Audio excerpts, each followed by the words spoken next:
Bonjour à tous et bienvenue dans cette petite vidéo.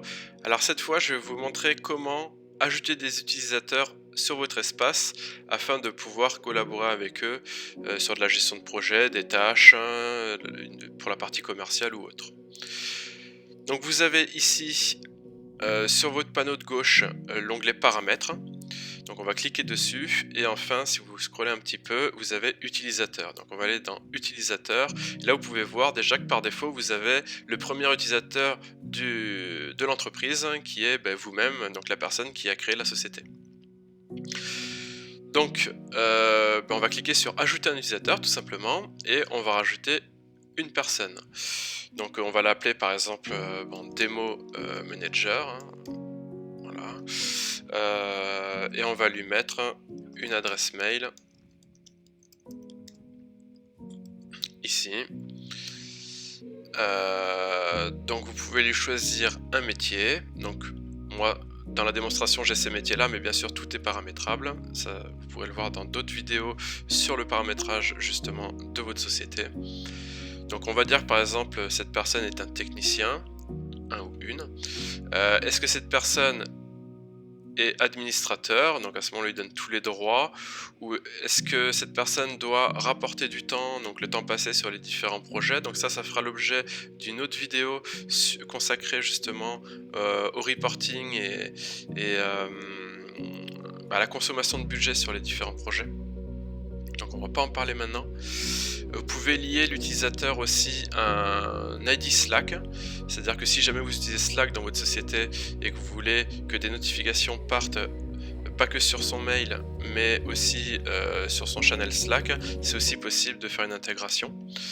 On fera certainement une vidéo spécifiquement pour ça. Vous pouvez aussi paramétrer le nombre d'heures travaillées par jour. Par exemple, si cette personne travaille du lundi au vendredi de 9h à 17h par exemple, à ce moment-là, vous allez indiquer le nombre d'heures par jour que cette personne travaille.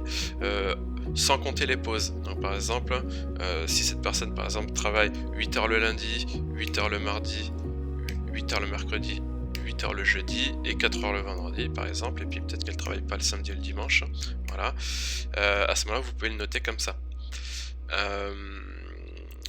Cela servira principalement en fait pour la feuille de temps pour connaître la consommation du budget sur des différents projets. Donc ça sera, on reparlera de cette partie-là, de à quoi ça sert, dans la vidéo qui sera dédiée vraiment à la feuille de temps et la consommation de budget sur les projets.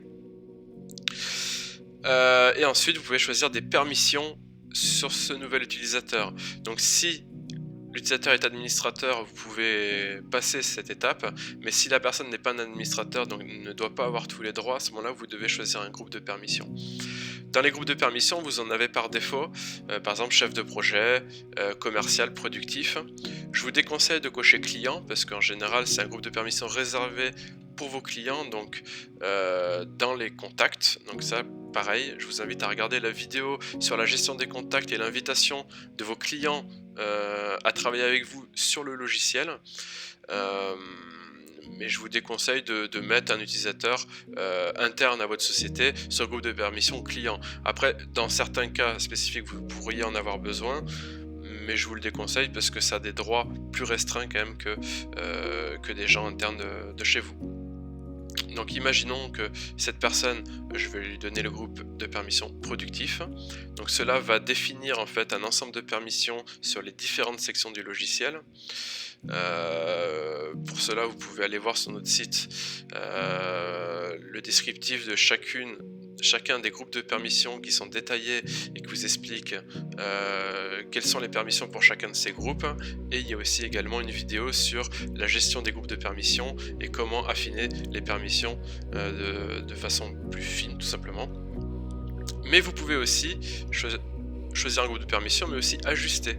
Ça veut dire que vous pouvez très bien dire bon ok, ça a appliqué un certain nombre de permissions par défaut, mais je veux apporter des petites modifications par rapport à ce groupe de permissions. Voilà, vous pouvez le faire. Là par exemple je viens de changer de champ et à ce moment là vous allez passer sur un groupe de permissions personnalisé à l'utilisateur. Donc ça, je vous conseille de prendre ça avec des pincettes sur la gestion des permissions fines. Je vous conseille, si vous êtes nouveau sur le logiciel, pour vous faire la main, je vous conseille principalement d'utiliser les groupes de permissions déjà existants et de ne pas forcément partir sur de la modification de permission vous-même si vous n'avez pas encore une très grande connaissance du logiciel. Cela pourrait impacter vos utilisateurs et impacter leur expérience tout simplement du logiciel. Donc là, moi je vous invite à suivre nos vidéos sur ce sujet et ou à nous contacter carrément, parce qu'on peut vous accompagner aussi sur la configuration des permissions du logiciel. Voilà. Donc on va inviter cette personne. Donc je vais valider ça. Alors par contre je vais le repasser sur le groupe de permissions productif. Donc on va enregistrer. Voilà. Donc là on peut voir que cette personne vient d'être ajoutée. On peut voir qu'elle n'a pas de compte lié, c'est-à-dire que l'utilisateur vous venez de créer l'utilisateur, mais en fait vous venez de créer un employé, mais l'utilisateur n'existe pas parce que cette personne va devoir s'inscrire sur le logiciel. C'est ce que nous allons voir en suivant. Et cette personne n'est pas administrateur. Donc l'utilisateur que vous avez invité a reçu un email et aura un lien d'invitation dans le cas où son compte n'existe pas encore pour créer son compte et rejoindre votre espace. Dans le cas où l'utilisateur existerait déjà, à ce moment-là, votre espace est automatiquement ajouté à son compte. Donc par exemple là ici je vais choisir un mot de passe.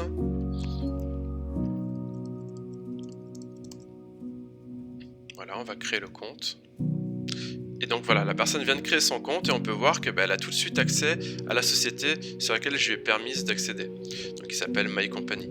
Donc là elle peut accéder à cet espace et accéder tout ce à quoi elle a le droit en tant que groupe de permissions productif comme nous l'avons défini. Vous pouvez voir par exemple que le panneau de gauche n'est pas exactement le même que vous qui êtes administrateur. Voilà. Cette personne a accès à un peu moins d'informations. Voilà. Donc ici, si vous rechargez la page, par exemple, vous allez voir que Demo Manager, maintenant, il a un compte lié. Oui, donc c'est-à-dire que cette personne-là a bien créé son compte et elle a bien accès à votre espace.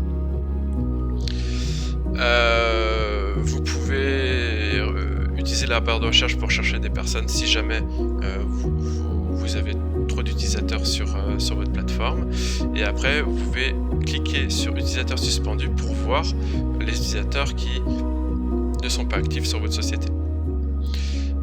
Pour rappel, par rapport à la vidéo sur les licences, nous comptabilisons que comme licence seulement les utilisateurs actifs. C'est-à-dire que moi par exemple sur ma société j'ai 3 utilisateurs, j'en ai 2 qui sont actifs et j'en ai un que j'ai désactivé, donc il n'a plus accès à ma société mais il existe encore.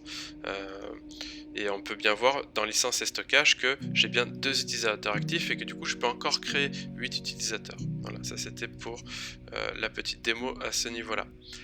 Voilà pour les utilisateurs. Je vous invite à regarder d'autres vidéos pour comprendre encore mieux le logiciel. Et puis je vous dis à bientôt.